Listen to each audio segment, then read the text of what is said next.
Plonger en Dieu, c'est plonger avec tous les siens. Là, j'aborde la question du pédobaptisme. J'ai abordé d'abord la question du rite. Quel est le véritable rite? Je vous ai dit, dans l'église catholique, on baptise par immersion ou par infusion, et non par aspersion. J'ai dit, pourquoi on baptise par infusion? Je vous ai dit que bon, ce n'est pas la quantité d'eau qui fait le baptême. Historiquement, ça se comprend. Au début, quand Jésus priait, Jésus ne priait pas dans une église. Jésus priait en plein air. Jésus vivait dans une province où il y avait le Jourdain, où il y avait peut-être des eaux. La vie du temps de Jésus n'est pas comme celle que nous menons aujourd'hui. Alors c'était normal que, facilement, prêchant, ils vont aller après à la rivière. Mais avec le temps, le christianisme est devenu une grosse affaire, entre guillemets, s'il faut dire comme ça. Le christianisme a grandi. Les chrétiens ont eu des églises. Ils ont eu des messes. Oh, nous avons la première messe et la deuxième messe. Alors maintenant, il y a eu un problème pratique. Nous donnons les baptêmes pendant la messe. Faut-il arrêter la messe, aller à la rivière ou donner le baptême aux gens là même où nous nous trouvons? C'est la position de tous les non-catholiques. Non, non, nous pouvons arrêter, aller d'abord baptiser dans l'eau. D'autres ont dit, non, non, le baptême c'est quoi? C'est un symbole. Un symbole, mais qui est porteur d'une réalité. Mais ces symboles-là, si on dessine une grande cigarette et on barre la cigarette, ça signifie quoi? Interdiction des fûts. Maintenant, si on dessine une petite cigarette, on barre, ça signifie quoi? C'est vrai. Tu es sûr? Un grand symbole de la grandeur de cette salle. Une grande cigarette barrée. Bien, bien.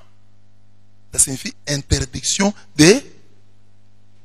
Maintenant, on fait un petit rien comme ça. On barre. Ça signifie quoi? Vous pouvez fumer un peu. Hein? C'est ça les symboles. Alors vous entrez dans le monde des symboles. C'est-à-dire que s'il y a de l'eau, si l'intention de celui qui reçoit le baptême et l'intention de celui qui le lui donne est de faire de lui un chrétien, c'est un baptême. Ce n'est pas la quantité d'eau qui fait le... Parce que le baptême c'est un signe. L'eau là, c'est juste un signe extérieur. Et nous avons montré des textes où des hommes, la Bible dit qu'ils ont reçu le baptême, mais sans avoir été touchés par l'eau. Alors que nous avons même été touchés par l'eau. Et quelqu'un vient te dire, toi tu n'as pas reçu le vrai baptême, viens maintenant on va te baptiser. Et les catholiques se laissent faire. Tu as déjà été baptisé. Amen. Amen. Et je vais te montrer la preuve que tu es déjà baptisé. Amen. Plonger en Dieu, c'est plonger avec tous les siens. Là, j'aborde la question du pédobaptisme. Pédagogie, pédophilie, pédagogue. La question du baptême des enfants. J'ai dit que plonger en Dieu, premier point, symbole.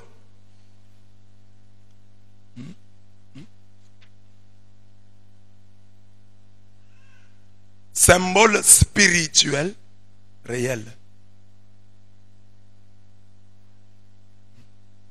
Il y a une réalité spirituelle, mais qui est donnée réellement. Mais nous sommes dans la spiritualité. Mais la spiritualité ne veut pas dire mensonge. Ça veut dire réalité spirituelle. Pas réalité matérielle. Et c'est ainsi que j'ai donné les textes que j'ai donnés là. 2. Plonger en Dieu, c'est plonger avec tous les siens. Si le baptême est un exode, une sortie d'Égypte, nous devons, comme Israël, sortir comme peuple, comme famille de cette servitude. Israël, les gens ne sont pas sortis chacun à son tour. Ils sont sortis comme peuple. D'ailleurs, c'est l'exode qui fait d'eux un peuple. Comme nous les Congolais, unis par le sort, unis dans l'effort. nous avons été unis dans l'effort. Le peuple d'Israël aussi a été uni et est sorti peuple d'Égypte. C'est l'exode qui a fait de lui un peuple. Ils sont allés comme famille, mais ils sortent comme peuple.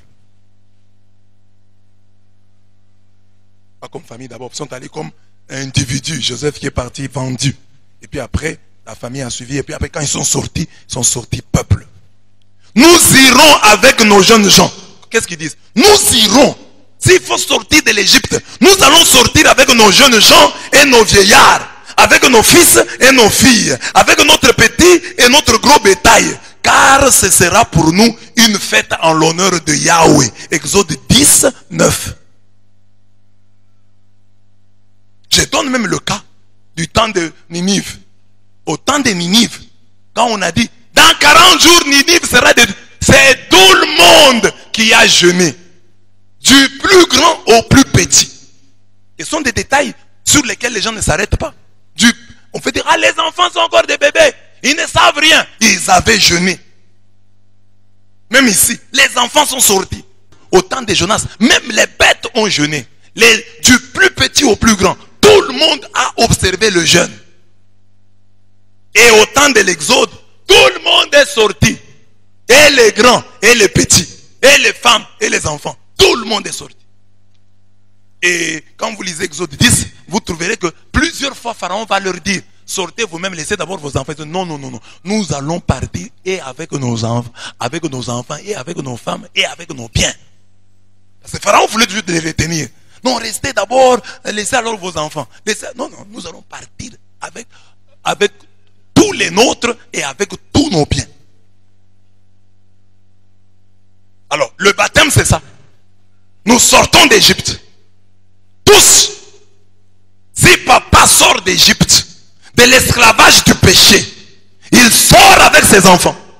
Il ne va pas attendre. Non, je ne vais pas sortir de l'Égypte maintenant. J'attends d'abord que mes enfants grandissent. Je vais leur demander, mes enfants, vous voulez qu'on sorte de l'Égypte? Non, on est sorti. On est sorti.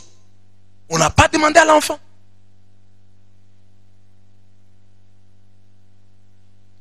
Nous abordons ici la question du pédobaptisme. Pourquoi baptisons-nous, nous les catholiques, pourquoi baptiser les enfants? Premier texte. Jérémie 1, 4 à 5. Avant même de te modeler au ventre maternel, je t'ai connu. Avant même que tu sois sorti du sein, je t'ai consacré comme prophète des nations, je t'ai établi.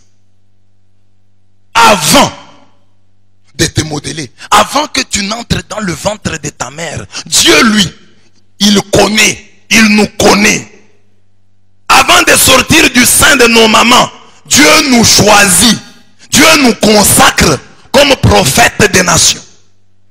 La prophétie, le prophétisme, c'est un ministère. Comme nous avons le ministère des docteurs, d'évangélistes, etc. Or, pour devenir évangéliste et pour être baptisé, Doudou Moudibou, qu'est-ce qui demande un plus grand âge? Devenir évangéliste et être baptisé, même dans les églises de réveil.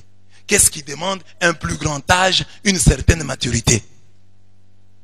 Devenir évangéliste, hein? Donc le ministère demande un âge beaucoup plus avant. Mais Dieu dit ici qu'il a donné à Jérémie le ministère quand? Dès avant sa conception. Dieu lui a déjà donné le ministère. Alors qui es-tu toi pour dire non, non, il faut baptiser seulement quelqu'un quand il est conscient? Dieu lui-même appelle les gens avant leur entrée dans le sein de leur mère. Toi tu me demandes à moi d'attendre. Ta tête ne fonctionne pas bien. Amen. Amen. Jérémie 1, 4 à 5. Avant même de te modeler au ventre maternel, je t'ai connu. Je te connaissais. Avant même que tu sois sorti du sein, je t'ai consacré. Comme qui?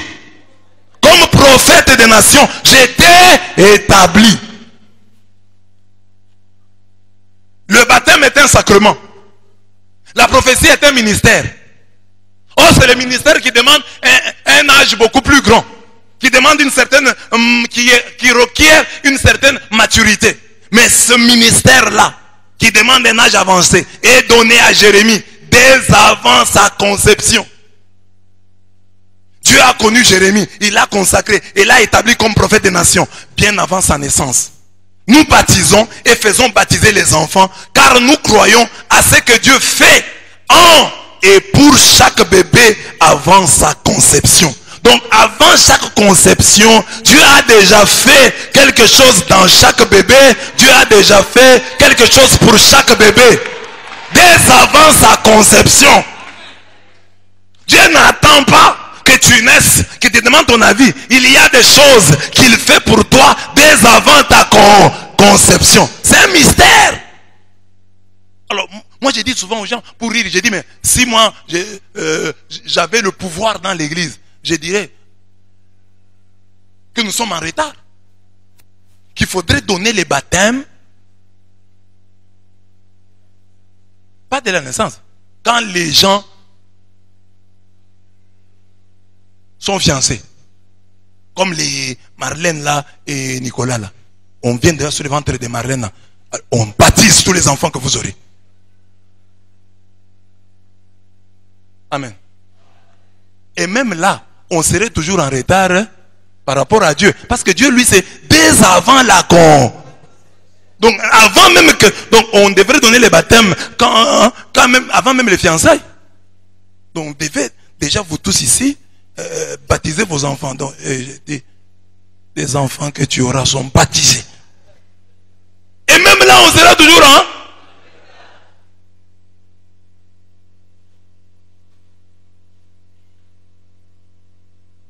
Donc nous croyons en la grâce. Tous les pasteurs disent, moi Dieu m'avait choisi dès avant la conception. Pourquoi baptisons-nous les enfants? Nous baptisons et faisons baptiser les enfants car nous croyons à ce que Dieu fait en et pour chaque bébé avant sa conception. Croire en cette grâce prévenante de Dieu, c'est célébrer l'amour fidèle et tenace de ce Dieu qui aime nos enfants plus que nous ne les aimons. Ne pense pas que toi tu aimes tes enfants plus que Dieu. Dieu aime tes enfants plus que toi. Et avant qu'ils n'entrent dans ton sein là, il avait déjà fait des choses pour eux. Amen. Je veux que tu rendes grâce à Dieu maintenant pour ce que Dieu a fait pour toi dès avant ta conception. Je n'étais pas encore entré dans le ventre de ma mère, que toi tu me connaissais, que toi tu m'as choisi, que toi tu m'as consacré. Je ne suis pas né de la dernière pluie. J'ai existé dans la pensée de Dieu.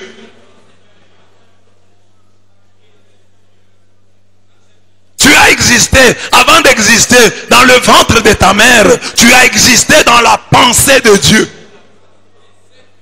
Tu as existé dans le cœur de Dieu. Ta maman t'a connu trop tard. Mais Dieu, lui, t'a connu avant que tu n'entres dans le sein de ta mère. Il t'a appelé par ton nom. Il connaissait ton nom. Quand maman et papa s'est débrouillés, cherchant quel nom te donner, Dieu, lui, connaissait déjà ton nom. Il t'avait déjà appelé. Et te donné. Et t'attachait à une malédiction. Oh, que Dieu qui t'a vu, qui t'a appelé, il a un nom. Que le nom que Dieu t'a donné, que le nom là, que Dieu t'a donné dès avant ta conception, prédomine sur tous les autres noms qui t'ont été donnés par les humains. Est-ce que pour toi c'était la même chose? Peut-être ton père avait un nom, ta mère aussi un autre nom. Et on t'a donné un nom. Et puis après, ils ont choisi un nom après consensus. Quel est le nom que Dieu t'avait donné? Celui des gens venait de Dieu. Celui de Jésus venait de l'ange. Vous l'appellerez Emmanuel.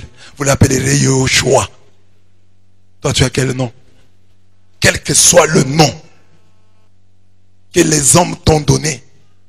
Gédéon l'appelait Gédéon. Mais quand Dieu est venu, dit vaillant héros. Marie, on lui a donné le nom de Marie. Quand l'ange est venu, que Carito menait. Que le nom, ton nom céleste, soit au-dessus de tous les noms qui te sont donnés. Gédéon cachait le blé. Et il pensait que c'était ça son travail. Mais l'ange lui révèle que toi tu es un vaillant guerrier. Tu es un vaillant héros. Il s'est étonné. Moi vaillant, oui. C'est ton nom du ciel. Marie s'est étonnée quand l'ange lui dit, Kaire, que carito, moi, que carito mène. Moi, oui, je suis que carito mène. Favorisé, extrêmement favorisé. Que Dieu te révèle ton nom. Que Dieu te révèle ton nom. Abraham s'appelait Abraham, mais Dieu le dit Abraham, père des multitudes. Sarai, elle s'appelait Sarai, Dieu lui dit Sarah. Que le vrai nom, le nom du ciel, l'emporte sur les noms des hommes, l'emporte sur les noms terrestres. Que Dieu te révèle. C'est l'année 2021, révélation. 1 Samuel 1 à 28. Vous lirez les textes chez vous, mais vous connaissez l'histoire. Le prophète Samuel, dont le nom signifie « Je l'ai demandé à l'Éternel », est l'invention de la foi de sa maman. Pourquoi baptiser les enfants? Oui. Nous voulons être comme Anne, la mère de Samuel. Anne a inventé, a fabriqué par sa foi Samuel. C'est elle qui a demandé avec larmes au Seigneur ce petit homme qu'elle donnera à Yahweh pour toute sa vie, et sur la tête de qui le rasoir ne passera pas. C'est elle qui dit ça. Seigneur, donne-moi un garçon. Il te sera consacré toute sa vie. Et le rasoir ne passera pas sur sa tête. C'est la vision de la maman, de maman Anne. C'est Anne qui dit, qui décrète que mon enfant sera garçon. Mon enfant sera consacré à Yahweh pour toute sa vie. Sur la tête de mon enfant, le rasoir ne passera pas. C'est-à-dire mon enfant sera un nazir, une personne consacrée à l'Éternel. Comme on le sait, Dieu exaucera cette prière et agréera l'offrande de cet enfant fabriqué par la prière de sa mère. 1 Samuel 3. Dieu fit de Samuel un grand prophète. 1 Samuel 7, 13b. On dit aucune des paroles de Samuel n'a été vaine, ne fut vaine. Tout ce qu'il disait s'accomplissait. Mais c'est quel enfant que la maman a demandé? Pour qui la maman a demandé la consécration? Que la maman a offert à Dieu. Sans l'avis de Samuel, sans le consentement de Samuel. Le psaume 99, verset 6 et Jérémie 15, 1 présente Samuel comme un prophète très écouté de l'Éternel. Dieu dit, même si Samuel m'appelle, je ne répondrai pas. Même si Moïse m'appelle, Moïse et Samuel, même si... Ça dit que Dieu montre à travers ces versets que ici il y a des prophètes qui l'écoutaient, c'est entre autres Moïse et Samuel. Et là il dit, vous là comme vous êtes des pécheurs, même si Samuel, c'est lui que j'ai l'habitude de toujours écouter, s'il m'invoque à votre sujet, je ne vais pas écouter, parce que vous avez exagéré. Mais ça veut dire que Samuel était un prophète très écouté de l'Éternel. Mais il vient d'où? Fabrication de la foi d'Anne. C'est Anne qui l'a fabriqué. Comme chacun, non, comme Anne, chacun de nous a le droit et le devoir de dessiner par sa prière et son offrande la destinée de son enfant. Chaque parent a reçu ce pouvoir de dessiner la destinée de son enfant par sa prière et par son offrande. C'est à toi. Puisque les parents sont le Dieu visible, le mot qu'ils diront et les gestes qu'ils poseront pour leurs enfants se réaliseront. Amen. Ça, nous croyons pour les autres choses. Hein. Si vous demandez aux gens des églises de réveil, est-ce que je peux faire une déclaration sur ma vie? Oui, fais. Je proclame que ma vie ira de l'avant, je réussirai, j'irai de l'avant. Mais fais un peu une proclamation sur tes enfants. Le baptême, c'est comme une proclamation sur les enfants. Mes enfants ne se perdront jamais. Mes enfants s'attacheront à Dieu. Mes enfants demeureront dans l'alliance avec mon Dieu. Mes enfants, parents, amènent leurs enfants au baptême. Le Seigneur les utilise pour pouvoir bénir ses enfants. Mon enfant ici, que j'amène au baptême, ne se détournera jamais de Dieu. Je le déclare au nom de Jésus. Mais souvent nous faisons une déclaration sur autre chose.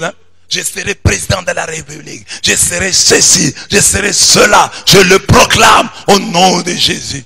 Mais ici, le baptême des enfants, c'est la proclamation que mes enfants demeureront dans la faveur, dans la grâce de Dieu à jamais. Amen. Comme David disait, j'étais jeune, j'ai vieilli, je n'ai jamais vu les justes abandonnés, ni ses enfants quémander, mendier le pain. C'est ça la déclaration du juste. Mes enfants ne quémanderont jamais le pain. Ça vous pouvez faire. Mais dire maintenant, mes enfants, quand j'amène mes enfants au baptême, je suis en train de déclarer qu'ils resteront fidèles en mon Dieu. Je suis comme Anne. Anne a... Moi d'ailleurs j'ai des enfants. Mais Anne a demandé, donne-moi un garçon. Dieu lui a donné un garçon. Il te sera consacré. Le garçon, toute sa vie. Toute sa vie. Et Dieu a agréé cette offrande. Amen. Si les malédictions des parents sont efficaces, automatiques, performatives, leurs bénédictions les sont davantage. Chers parents, vous êtes célèbres en malédiction. Amen. Regarde les parents. Regarde le parent qui est à côté de toi. Dis-lui, je sais, tu es très fort en malédiction. Mon fils, si je te maudis, tu verras des vertes et des pas mûres. Mais papa, quand est-ce que tu vas me bénir? Il y a des gens qui sont forts. Les gens qui sont forts en malédiction, ce sont les parents et les femmes et les filles. Toutes les filles ici croient qu'elles ont la puissance de malédiction. Tu maudis. Toi, tu n'as pas profité. Vous vous êtes profité. Alors maudissez-vous les uns les autres. Amen. Parce que les filles viennent toujours paraître comme si elles étaient des victimes. Vous n'êtes pas toujours des victimes. Amen. Parfois, c'est toi la coupable. Il est sorti avec moi. Comment? Par force. Il t'a frappé? Il est sorti avec moi. Et puis il m'abandonne. Et toi, la fille, quand tu vivais avec les garçons, tu l'avais béni. Maintenant, vous vous séparez. Je vais te maudire. Tu m'as fait des aventures. Et une rime, hein? Je vais te maudire car tu m'as fait des aventures. On sait, la malédiction c'est aussi le souhait. Quand tu vas regarder sur la page de ton ex là, vous les gens qui ont des ex, tout le temps sur la page, tu l'as déjà bloqué, mais tu ouvres un autre compte, tu vas regarder la page. Tu vas mourir. En tant que signe de salut peut être conçu comme une puissante bénédiction de Dieu par l'église et les parents. Donc, comprenez le baptême comme les parents, l'église, Dieu bénissant les enfants par l'église et par les parents. Puissante bénédiction de Dieu qui passe par l'église et par les parents. Nous baptisons et faisons baptiser les enfants car nous croyons comme Anne. Dieu fera de nos enfants d'autres Samuel, fruit doux de nos prières. Fruit doux de nos prières. Nos enfants seront des fruits doux de nos prières. Nos enfants seront des fruits doux de nos prières. Et toi qui en as, et toi qui veux en avoir, et toi qui ne connais pas l'avenir, prie pour que tes enfants, quand viendra le moment de les avoir, qu'ils soient les fruits doux de ta prière, qu'ils soient les fruits doux de ta prière, que leur destinée soit dessinée dans ta prière. Oh Dieu, je dessine à travers ma prière la destinée de mes enfants. Oh, comme Anne, j'ai dit qu'ils seront chrétiens. Comme Anne, j'ai dit qu'ils s'attacheront à toi. Comme Anne, j'ai dit qu'ils ne te tourneront jamais le dos. Comme Anne, j'ai dit que tu seras fier d'eux. Je dessine le destin, la destinée de mes enfants. Ils seront des grands. Ils iront de l'avant. Ils réussiront dans leur vie. Ils s'attacheront à Dieu. Ils seront ma fierté. Ils ne feront pas ma honte. Je les déclare au nom de Jésus. Je les déclare au nom de Jésus. Dieu a écouté Anne. Dieu va t'écouter. Et chaque fois que tu amènes les enfants au baptême, dis aux gens que je fais comme Anne. Je dessine la destinée de mes enfants. À travers ma prière, à travers mon offrande, à travers mon engagement. Jérémie, deuxième point. Samuel, Anne, Samuel. Ce sont les textes de la Bible. Jérémie, Dieu n'a pas attendu. Dieu ne lui a pas demandé la vie. Anne n'a pas demandé la vie à Samuel. Samuel n'était pas encore né. C'est elle qui a dit, si tu me donnes un garçon, voilà ce qu'il sera. Et c'est ce que Anne a dit qui s'est réalisé. En baptisant, en faisant baptiser les enfants, voilà ce que l'Église dit. Voilà ce qu'affirme l'Église. Voyez donc les parents, il ne faut pas blaguer avec ça. Venez avec l'enfant, vous n'avez rien dit.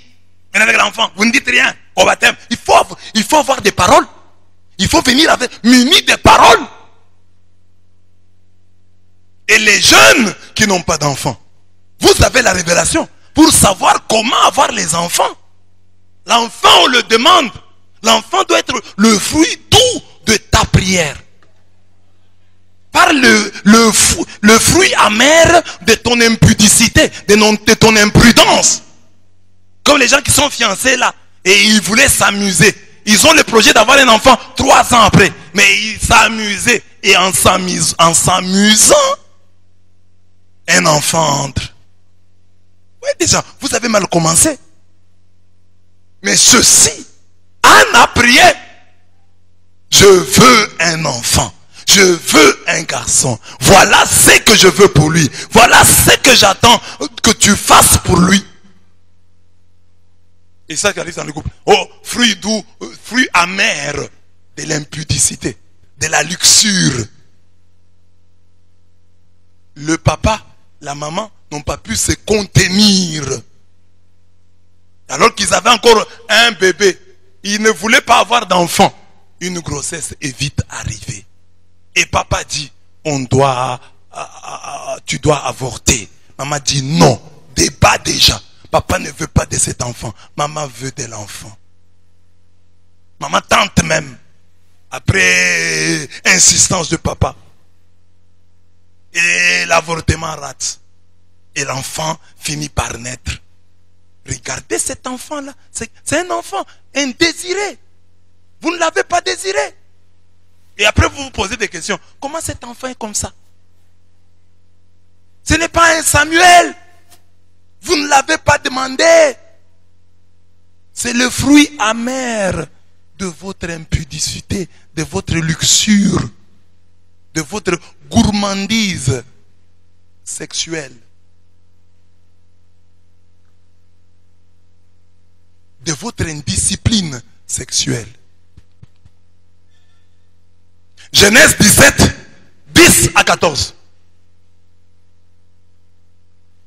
Et voici mon alliance qui sera respectée entre moi et vous, c'est-à-dire ta race après toi, que tous vos mâles soient circoncis. Vous ferez circoncire la chair de votre prépuce, et ce sera le signe de l'alliance entre moi et vous.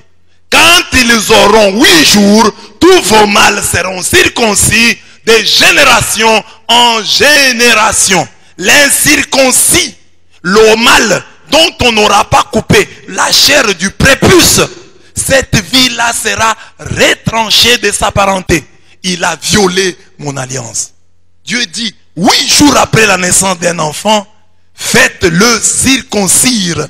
Nous sommes en Genèse 17, parole adressée à Abraham. Et Dieu ajoute, si l'enfant n'est pas circoncis, l'enfant doit mourir. Il a violé l'alliance. Mais comment un bébé va-t-il violer l'alliance? Il n'a pas de conscience. Ça c'est la Bible.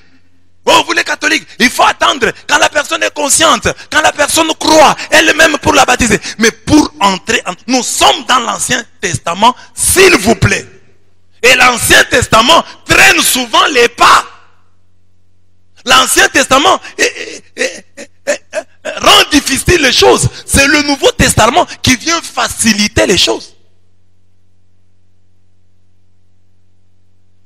Pour l'Ancien Testament, il fallait offrir des vaches. Jésus dit, moi, je me suis offert à votre place. On a facilité, on nous a facilité la tâche. Lui s'est offert. Vous n'avez plus de vaches à offrir. Soyez seulement vous-même un sacrifice. Et imaginez, nous avons du mal d'abord à nous sacrifier nous-mêmes. Et si on nous demande encore de sacrifier des vaches et des chèvres, on n'allait pas réussir. Cette vérité sur la circoncision se trouve en Lévitique 12, 2 à 3. Cette loi était à ce point importante que si le 8e jour tombait un sabbat, jour particulièrement respecté, il fallait quand même la pratiquer. Jérémie et Jean 7, 22 à 23, on dit, le jour du sabbat, personne ne travaille. Sauf s'il faut circoncire un enfant. Si un enfant est né et que son 8e jour tombe le jour du sabbat, alors que le sabbat on dit on ne doit pas travailler, cet enfant-là sera circoncis. Ce jour-là, il est permis de violer le sabbat pour circoncire l'enfant. D'après Luc 1, 59 à 60, Luc 2, 21, c'est au jour de la circoncision que le nouveau-né recevait son nom. Dans l'Ancien Testament, on devenait enfant de Dieu, membre du peuple élu par la circoncision. Ce pacte signé entre Dieu et Abraham concernait aussi toute sa race après lui. Un enfant incirconcis, je l'ai dit, devait être tué car il a violé un pacte qu'il n'a pas signé. Étonnant.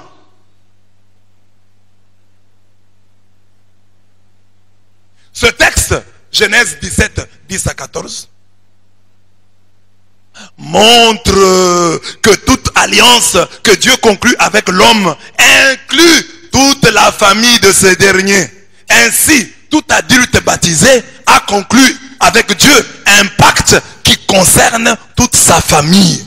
Nous baptisons et faisons baptiser les enfants, car comme ce fut le cas pour Abraham, notre alliance avec Dieu inclut aussi nos enfants. Au nom de l'alliance qui me lie à Dieu, mes enfants ne sauraient tomber entre les mains de Satan. Donc, Dieu conclut une alliance avec Abraham. Mais il dit, quel est le signe de l'alliance? Le signe de l'alliance est dans votre chair. Abraham, sois circoncis. Enlève les prépuces. La chair du prépuce, enlève-la.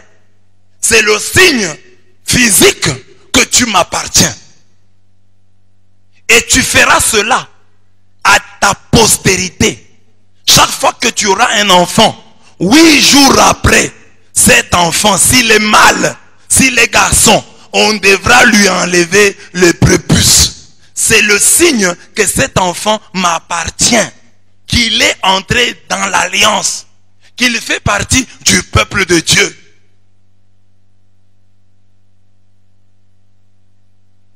Si un enfant ne passe pas par cette circoncision, cet enfant-là sera considéré comme ayant violé l'alliance. Amen. J'espère qu'il n'y a pas d'enfants comme ça ici. S'il y en a, venez me voir. Parce qu'il y a des garçons aussi qui refusent de se marier à cause de ça. Quand il était petit, on a eu pitié de lui, on ne l'a pas fait circoncire. Il est comme ça. Vous tous qui êtes dans cette situation, venez me voir.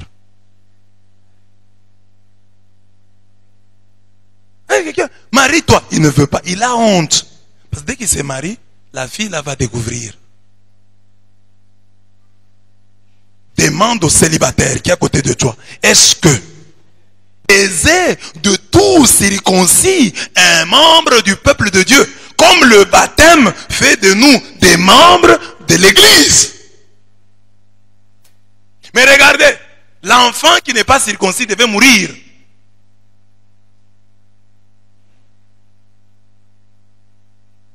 Mais où est sa faute? Il ne va pas quand même tout bébé à 8 jours à se faire circoncire. Non. Il faut que ses parents l'amènent. Ça veut dire que les parents perdaient cet enfant-là. Et il y a beaucoup de parents qui ont perdu leurs enfants parce qu'ils ont fait trop attendre le baptême de leur enfant. Si le baptême est un lavage, je vais le dire, qui nous rend forts, c'est qu'il faut très tôt amener l'enfant au baptême. Il y a des grâces de Dieu. L'enfant doit vite entrer dans l'alliance. Tu as un enfant, tu veux vite qu'il soit reconnu. Tu travailles à l'amiba, tu as un enfant, vite, tu veux que l'amiba le reconnaisse. Mais tu as un enfant, tu ne veux pas que vite, il entre dans l'alliance avec Dieu. C'est que nous voulons pour nos enfants, charnellement. Ce que nous faisons pour eux, charnellement, physiquement, nous sommes incapables de le faire spirituellement. Il y a des enfants, ici des adultes, 15 ans, 14 ans, il n'est pas baptisé. Il y en a. Qui n'est pas encore baptisé? Amen. Amen. Ça c'est Genèse 17, 10 à 14. L'alliance. Tu es entré dans l'alliance. Tu étais tout petit. Tu étais à 8 jours. Tu es entré dans l'alliance. Pourquoi baptiser les enfants? Oui, nous faisons comme Abraham. Les enfants doivent entrer dans l'alliance. Je suis dans l'alliance, ils doivent entrer. Colossiens 2, 11 à 12. C'est en lui que vous avez été circoncis d'une circoncision qui n'est pas des mains d'homme, par l'entier dépouillement de votre corps charnel. Telle est la circoncision du Christ. 2 points. Enseveli avec lui lors vous en êtes aussi ressuscité avec lui parce que vous avez cru en la force de Dieu qui l'a ressuscité des morts. Donc on montre que le pendant néo-testamentaire de la circoncision, c'est le baptême. Quelle est la circoncision du Nouveau Testament? Quel est le baptême de l'Ancien Testament? Parce que la circoncision t'agrégé au peuple de Dieu, comme le baptême t'agrège au peuple de Dieu dans le Nouveau Testament, à l'église. Par le baptême, tu entres dans l'alliance de l'église. Tu deviens membre de l'église. C'est la porte d'entrée.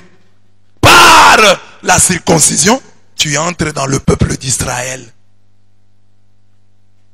D'après Paul, Colossiens 2, 11 à 12, la première circoncision, celle de l'Ancien Testament, était matérielle. Et elle n'enlevait qu'un petit lambeau de chair appelé prépuce. La nouvelle circoncision est quant à elle spirituelle. C'est le baptême institué par Jésus-Christ.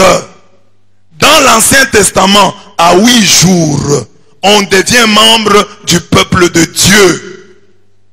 Pourquoi dans la nouvelle alliance, l'église obligerait-elle ses enfants à attendre plus longtemps sur le seuil? Les gens veulent entrer, attendez d'abord. Les gens veulent entrer. L'Ancien Testament, 8 jours, l'enfant est déjà entré dans l'alliance. Le Nouveau Testament, non, nous attendez quand vous allez grandir. C'est anormal. Nous baptisons et faisons baptiser les enfants car le baptême est l'original de la circoncision que les Juifs recevaient le 8e jour après leur naissance. Le Nouveau Testament ne peut pas traîner les pieds là où l'Ancien faisait de la vitesse. Nous n'attendons pas pour nourrir nos enfants. Nous n'attendons pas pour les laver. Nous n'attendons pas pour les habiller. Nous n'attendons pas pour les scolariser. Pourquoi attendrions-nous longuement, plus longuement, avant de les plonger en Dieu, avant de leur donner la vie des enfants de Dieu? La Bible dit: éduque le jeune homme au début de sa carrière, devenu vieux, il ne s'en détournera pas. Proverbe 22, verset 6. Et c'est là une interpellation de taille pour les catholiques. Si vous avez un protestant baptisé à 18 ans, vous devez le dépasser. Vous qui êtes, qui à 8 jours, il y a des gens qui ont été baptisés le jour même de leur naissance.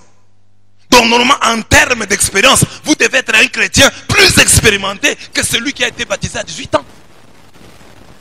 Donc le baptême que nous avons reçu, bébé, enfant, doit agir en nous plus qu'il n'agit dans ceux qui ont été baptisés il y a peu.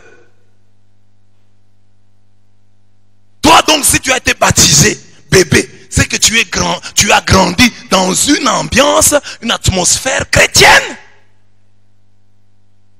Alors tu dois être plus chrétien que celui qui est baptisé dernièrement ici, à la Loup-Village. Mais avant de passer à eux, nous allons prier d'abord. Bien-aimé dans le Seigneur, toi qui te reconnais dans ce que je viens de dire, Genèse 17, circoncision. Paul dans Colossiens dit aussi que la circoncision des chrétiens, c'est le baptême. Que ta vie chrétienne corresponde à l'âge de ton baptême. Tu dis à Dieu, ça fait autant d'années. Parce qu'il y a quelqu'un qui sait, c'est difficile de prier là-bas, parce qu'il ne sait même pas depuis combien d'années tu es chrétien.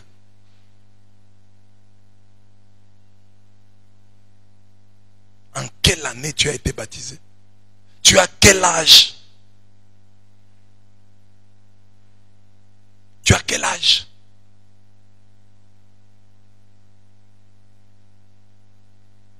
Moi j'ai été baptisé à 10 ans. J'ai mon âge moins 10. Mes parents ne fréquentaient pas au début l'église comme ça. Nous nous sommes débrouillés pour aller à l'église et nous avons eu le baptême à 10 ans.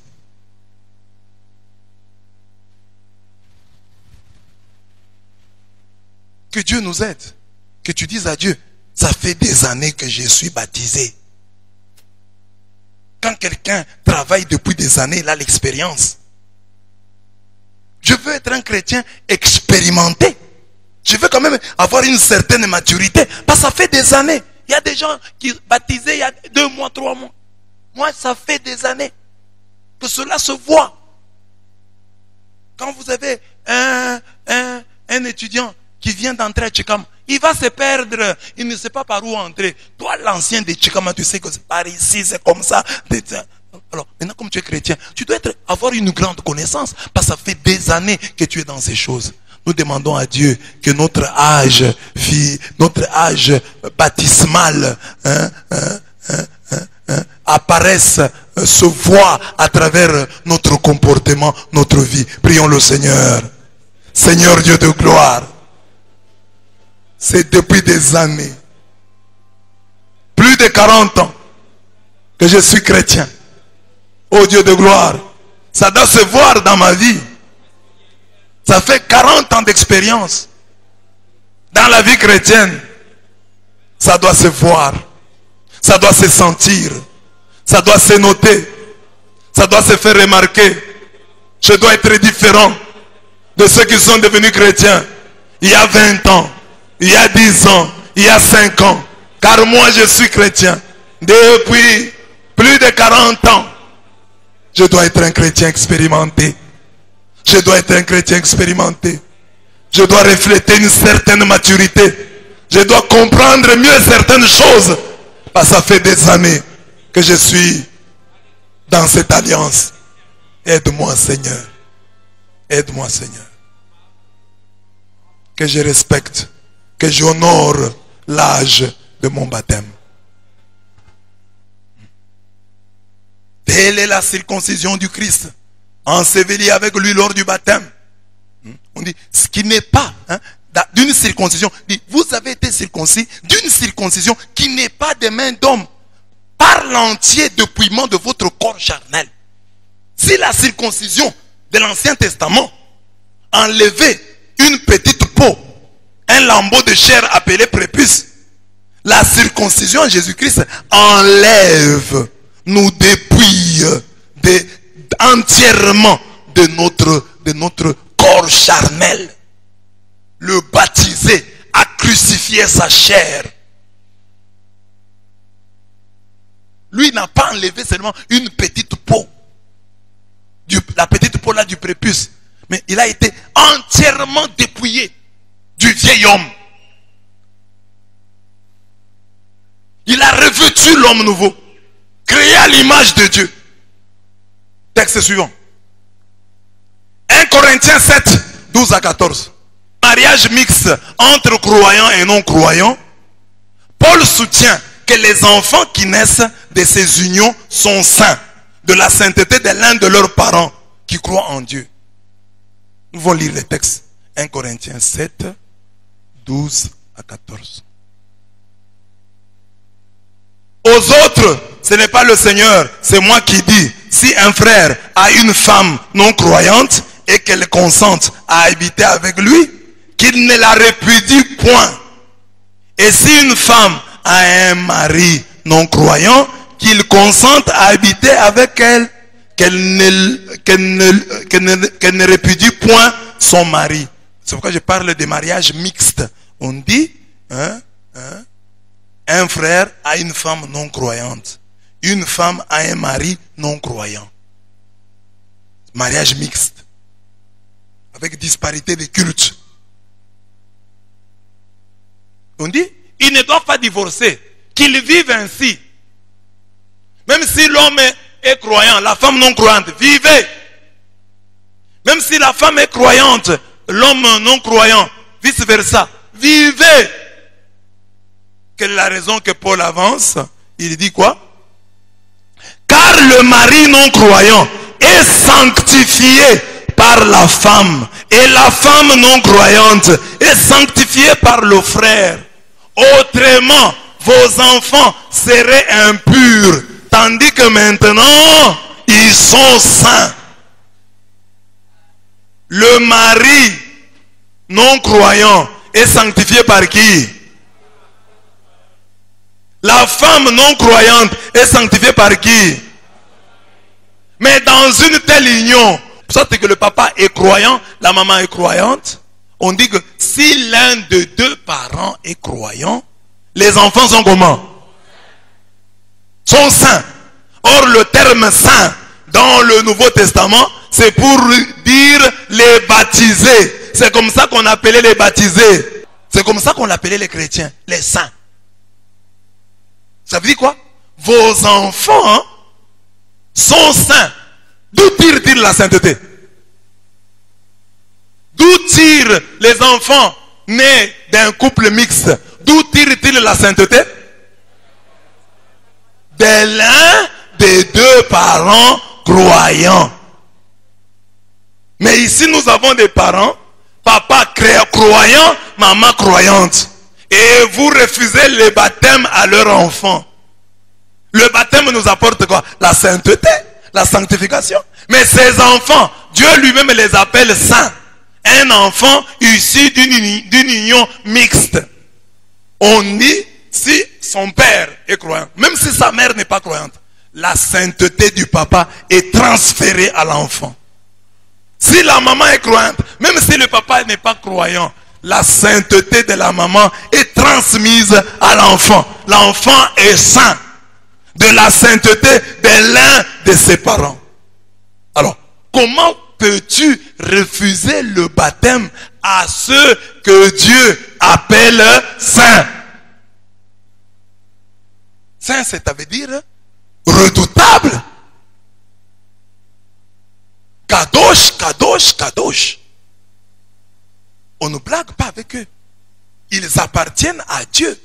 La sainteté dont on parle, c'est une sainteté d'appartenance. Si l'un des deux parents est croyant, ça suffit pour que les enfants soient considérés comme saints.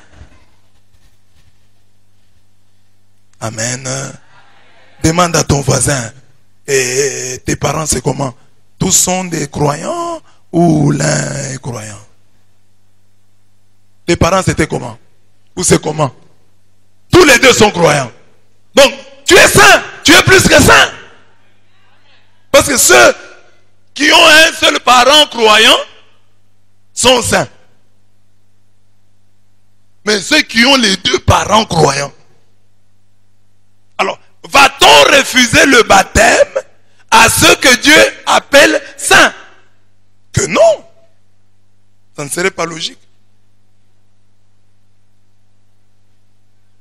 Paul soutient, je vous lis les textes, que les enfants qui naissent de ces unions mixtes sont saints de la sainteté de l'un de leurs parents qui croient en Dieu. Si tel est le cas, pourquoi refuser le baptême à ceux que la parole tient pour saints? On sait que dans les lettres de Paul, les baptisés sont appelés saints.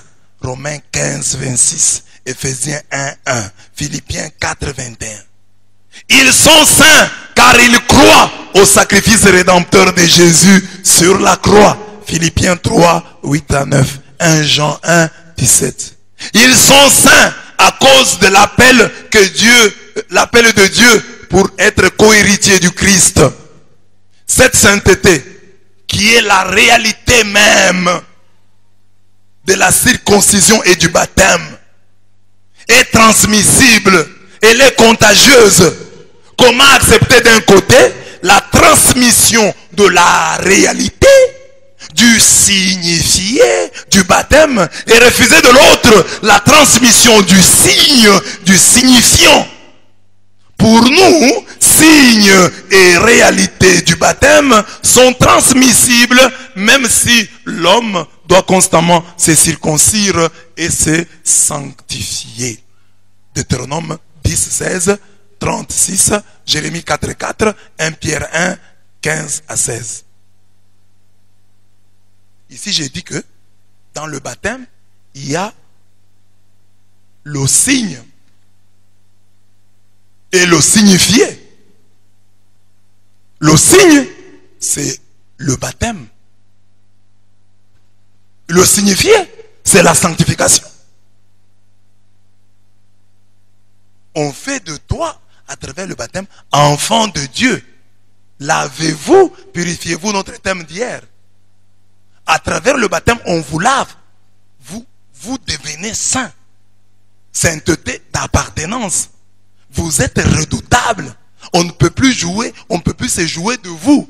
Parce que vous appartenez à Dieu. Vous êtes saint. Ça c'est le signifié. Mais le signe ou le signifiant, c'est le rite là. Maintenant, vous dites que les enfants ont le signifié, c'est-à-dire la sanctification, mais vous leur refusez le signifiant ou le signe. Ce n'est pas normal. Le signe, baptême, rite. L'eau qui est versée sur l'enfant. Réalité, sanctification. Quand on te verse, on verse sur toi cette eau, tu deviens saint, tu deviens sainte. Le signe, c'est le rite là, cette cérémonie. Mais ici, Saint Paul dit, les enfants ont le signifié. La réalité qui se cache derrière le signe, ils l'ont déjà. Alors c'est ce que j'ai dit ici. Comment accepter d'un côté la transmission de la réalité, du signifié, du baptême, et refuser de l'autre la transmission du signe, du signifiant?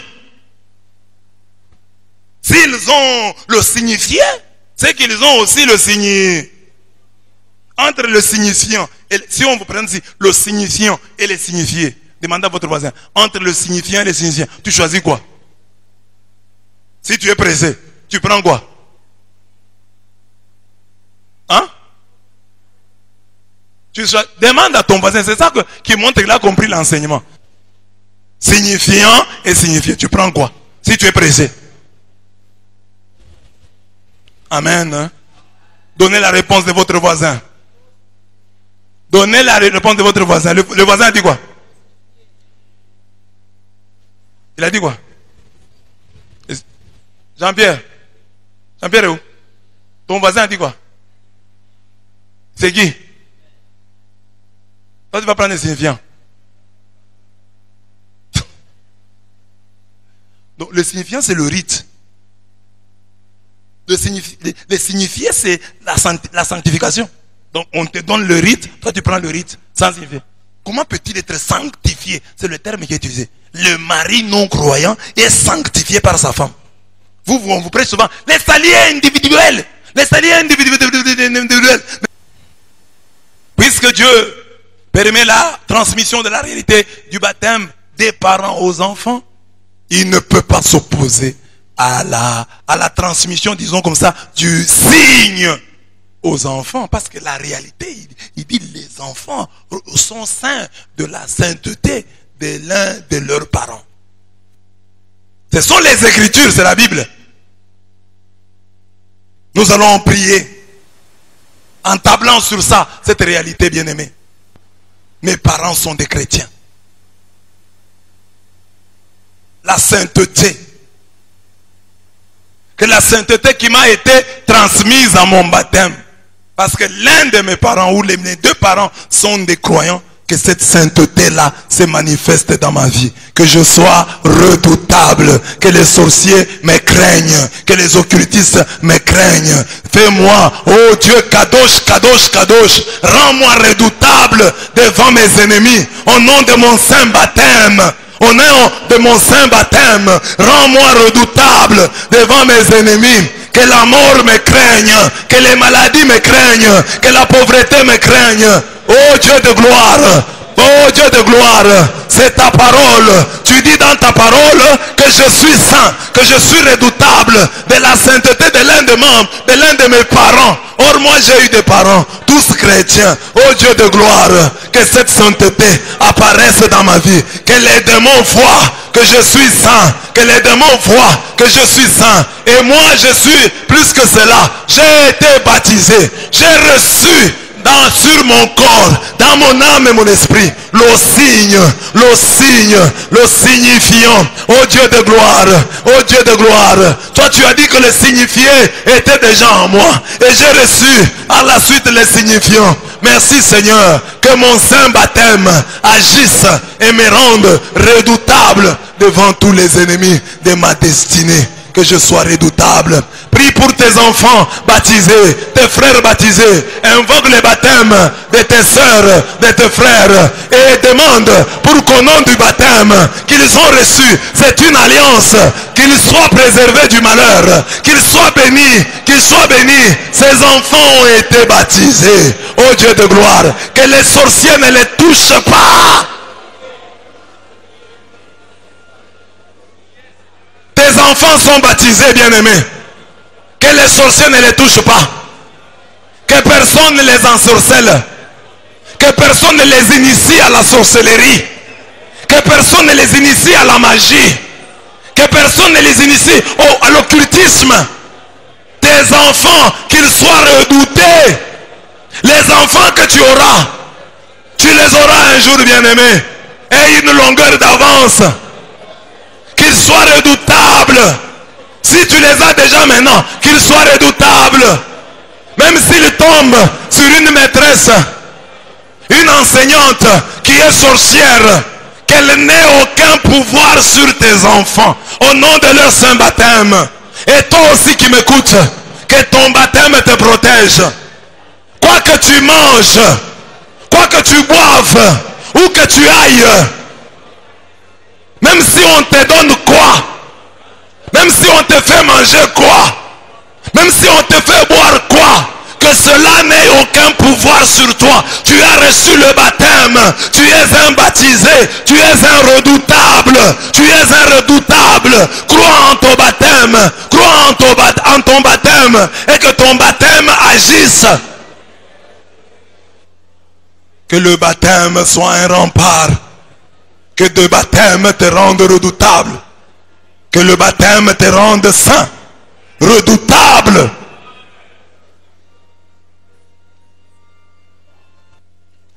16, 14 à 16.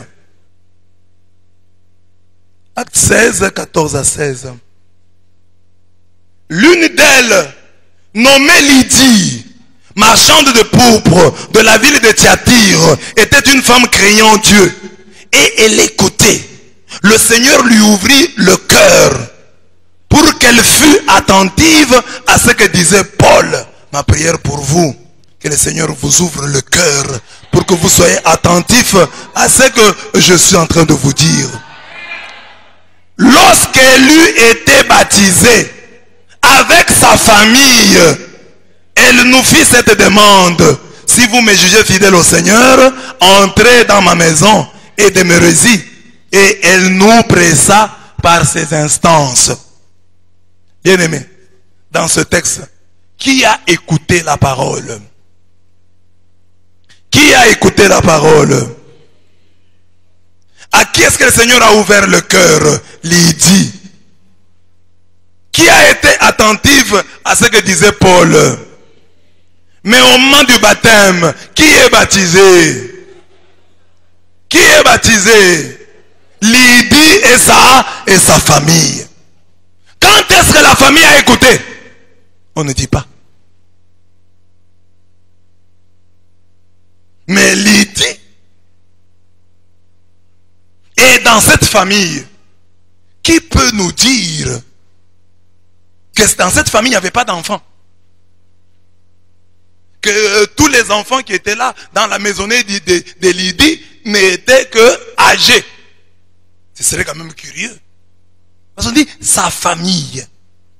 La famille est composée. Le père, virgule, la mère, virgule, et tous les enfants qui formaient la famille.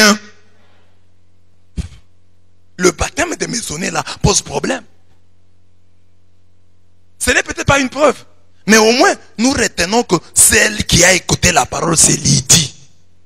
Et quand vint le moment du baptême, elle est baptisée avec sa famille. Il y a quand même un problème déjà.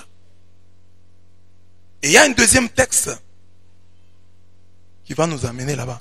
Mais lisons d'abord ce que j'ai écrit ici. Lydie est baptisée avec les siens. La conversion de cette dame entraîne celle de toute sa maisonnée. Ceux qui disent que peut-être cette maisonnée n'avait pas d'enfants auront du mal à nier que c'est Lydie qui a écouté. La foi vient de ce qu'on entend. Et que c'est sa foi qui a conduit les siens à la foi et au baptême. Nous baptisons et faisons baptiser les enfants car l'écoute de Lydie et sa foi ont conduit les siens au baptême. Une a écouté. Toute la famille a été baptisée. Notre écoute et notre foi doivent conduire les nôtres au baptême. Amen. Amen. Comme là tu es en train d'écouter la parole, que cette parole conduise quelqu'un au baptême. Toi tu as écouté, mais que quelqu'un d'autre soit baptisé. Amène les gens au baptême. Nous baptisons et faisons baptiser les enfants. J'ai déjà dit ça. À l'exemple de Lydie, nous sommes aussi des Lydie. Nous amenons nos familles à Jésus. Dans cette alliance, la plongée en Dieu. Nous ne pouvons pas plonger seuls. Nous plongeons avec tous les nôtres.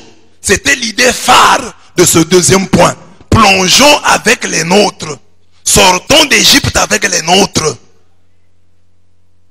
Acte 16, 30 à 33. Un autre texte dans le même chapitre, beaucoup plus explicite.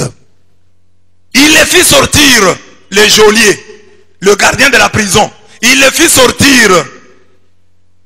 Il fit sortir Paul et Silas. Et dit, Seigneur, que faut-il que je fasse pour être... La question posée, que faut-il que je fasse pour être... Qui doit être sauvé? Moi, hein? Le geôlier qui pose la question.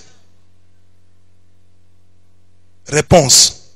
Paul et Silas répondirent. Crois! Crois au Seigneur! Crois au Seigneur! Et tu seras... Et tu seras. Et tu diras, toi seul. Toi seul. Toi seul. Toi et ta. Qui va croire? Qui doit croire? Et qui sera sauvé? Moi et ma. Quand est-ce que la famille croit? En tout cas, le texte ne dit pas. La manière, le mode de la... On dit, si toi tu crois, ta famille sera... Toi et ta famille, vous serez sauvés. Crois au Seigneur, dis à ton voisin, crois au Seigneur Jésus et tu seras sauvé, toi et ta famille. Répète-lui cette parole. Donc ici, là, tel que nous sommes là, le salut de ta famille est entre tes mains. C'est toi, si tu crois, tu seras sauvé, toi et ta famille. Aujourd'hui, ne regarde pas ton père, ne regarde pas ta mère. Toi, tu es là pour les représenter. Prends au mot Dieu qui parle à travers Paul et Silas. Si toi, tu crois, ta famille sera sauvée de la perdition, de l'enfer, sera sauvée du malheur, de la damnation éternelle. Ta famille sera sauvée si toi, tu crois. L'espoir de toute ta famille repose sur toi. Si toi, tu crois, ta famille... Toi et ta famille, vous serez sauvés. Pour entrer au ciel, bien entendu, mais aussi pour bien vivre ici sur terre. Si toi tu crois, ces liens-là qui vous tient en esclavage sera coupé. Si toi tu crois, ce mauvais sort qui vous a été jeté sera cassé. Si toi tu crois, ce sortilège-là vous abandonnera. Ce lien-là sera coupé. Cette maladie-là qui a toujours dans la famille, ce problème-là qui taraude vos consciences, c'est toi qui peux le chasser, qui peux le renvoyer de ta famille. Si aujourd'hui tu crois au Seigneur Jésus-Christ, tu seras sauvé, toi et ta famille. Tu sauveras ta famille. Si tu crois, ne viens pas ici pour blaguer, ne viens pas ici pour sentir. On te demande de croire. Si tu crois, tu seras sauvé, toi et ta famille. Maman croit, même si ton mari ne croit pas. Papa croit, même si ta femme ne croit pas. Jeune homme croit, même si tes parents, tes frères et sœurs ne croient pas. Ne dis pas, dans cette famille, les choses ne marchent pas bien parce que vous ne priez pas. C'est parce que vous ne priez pas. Jésus dit aujourd'hui, ta foi à toi est capable de sauver toute la famille. Ta foi à toi, même si tes parents refusent, même si ta mère refuse de croire, tu es là pour les représenter. Ta foi sauve et tes parents, et tes enfants, et ta femme, et ton mari. Dieu te donne le pouvoir. Prends-le au sérieux. Prends ce pouvoir au sérieux. Ne blague pas avec le pouvoir que Dieu te donne. Tu es le sauveur de ta famille.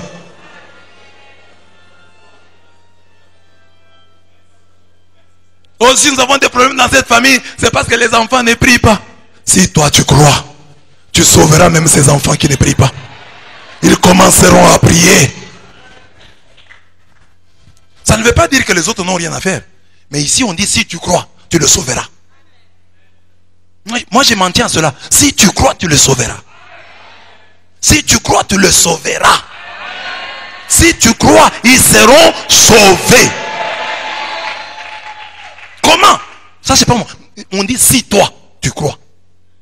On ne dit pas si eux croient. Si toi tu crois, tu les sauveras. Oh, le salut est individuel. Oui, à la fois individuel et communautaire. Parce que ta foi sauve ta famille. Si toi tu crois, ta famille sera sauvée. Ah, maman est malade, elle ne prie pas beaucoup. La belle-mère de Pierre. La belle-mère. Comment elle a été guérie? Par la foi de Pierre. Elle ne connaissait pas Jésus. Mais c'est Pierre qui a amené Jésus. Et Jésus a guéri la belle-mère. Amen. Que tous ceux qui ont des belles-mères, que ta belle-mère soit sauvée. Oh, tu as une... Oh, ma belle-mère me complique. Ma belle-mère, on ne s'entend pas.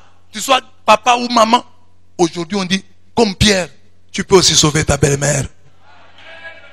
Si tu dis qu'elle est folle, tu peux la sauver de sa folie. Si tu dis qu'elle est incompréhensible, tu peux la sauver. Si toi tu crois, elle sera sauvée. Amen. Si tu crois, le Congo sera sauvé. Si tu crois, l'Afrique sera sauvée. Si tu crois, le monde sera sauvé.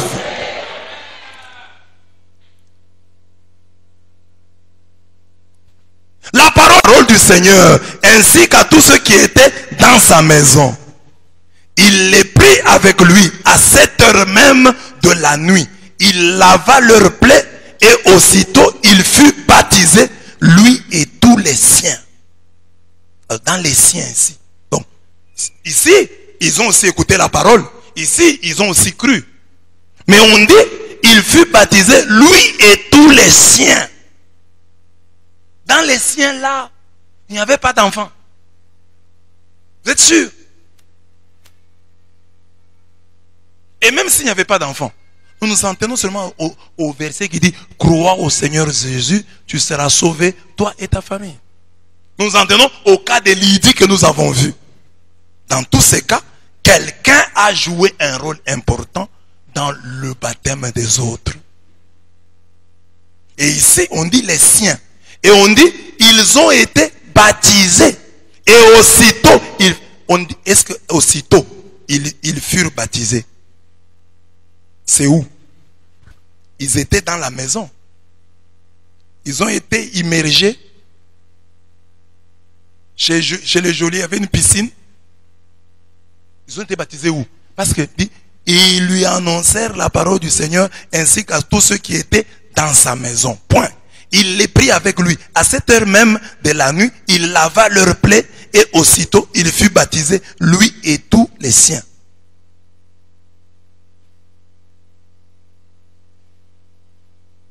Donc ils ont été baptisés là. Lui et tous les... C'était la nuit. Ils sont allés au Jourdain.